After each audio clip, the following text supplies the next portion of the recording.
I'm still down my father's house, waiting for him to go to sleep so I can go home.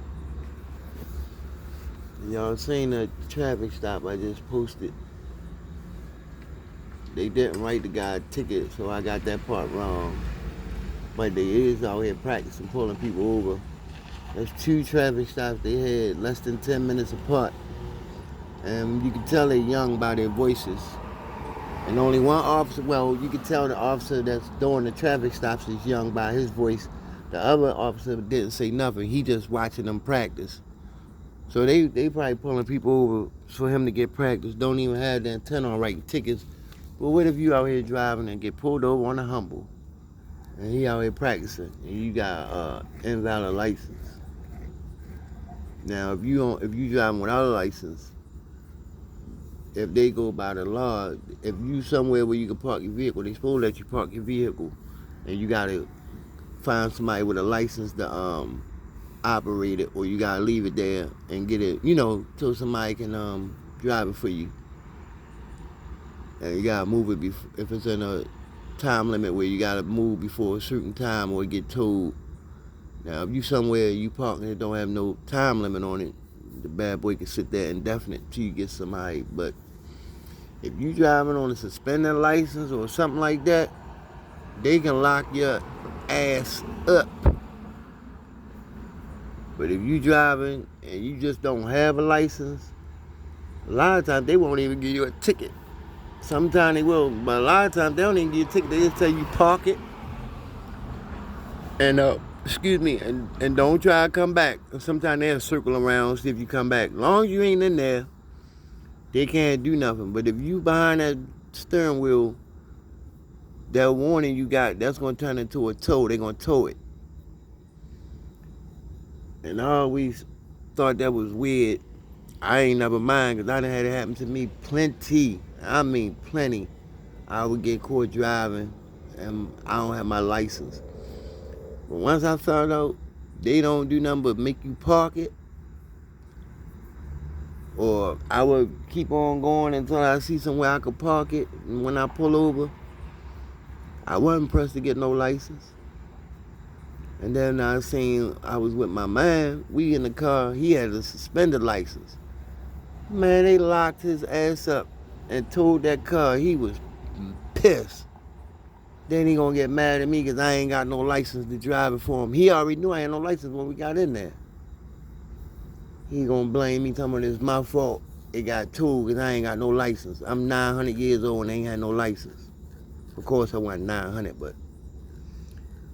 And I told him, I said, you pay them fines I owe. I'll go get the license the next day. That's back when NVA was up Mondawmin. So you know how far back I'm going with that one. That's when NVA was still up Mondawmin. But I done got knocked off plenty of times driving without a license. I ain't feel no rush to get one. Once I knew I couldn't, they wasn't locking you up. They just make you park it. I wasn't pressed. But now, I said, let me go ahead and get this license. I don't gotta pay that money now. I got that amnesty. So I don't owe them that money. And it wasn't a lot. I'm just that damn cheap. I don't like paying the government nothing. I remember one time I had $100 fine. And you do a day for every $10. I took the 10 days.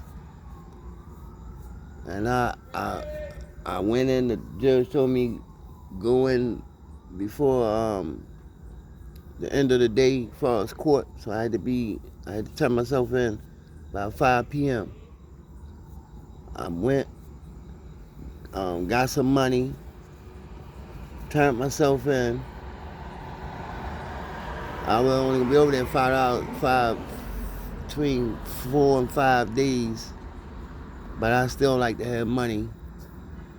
I know I wasn't gonna be there long enough to get no commissary, but I want to have some money so when I get out I can get a hack. The Lyft and Uber weren't out yet. So I wanted to have hack money and food money for when I get out. I know I'm gonna be hungry. So anywhoots, I took and turned myself in. Man, they cut me loose that same night. I wasn't even by the time I got processed, and went upstairs. They was out for rec. This was back when they was moving quick over Central Booking. They took and processed me. I was upstairs by the night shift, second shift, third shift, whatever it would be. I was upstairs by that time, and the ladies, I'll never forget. The lady said, "All right, y'all got an hour left if y'all getting in the shower." And then she called me and told me get my stuff.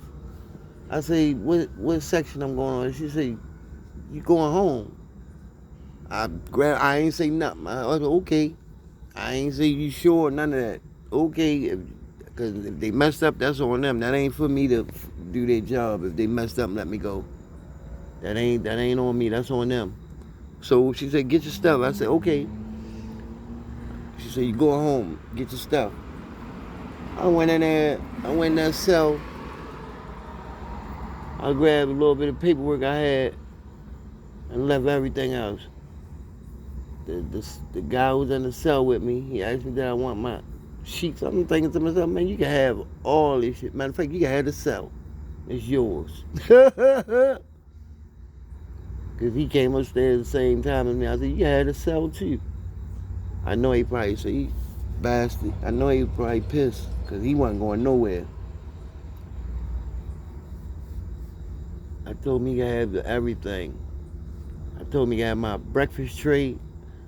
All that. I really told him all that too.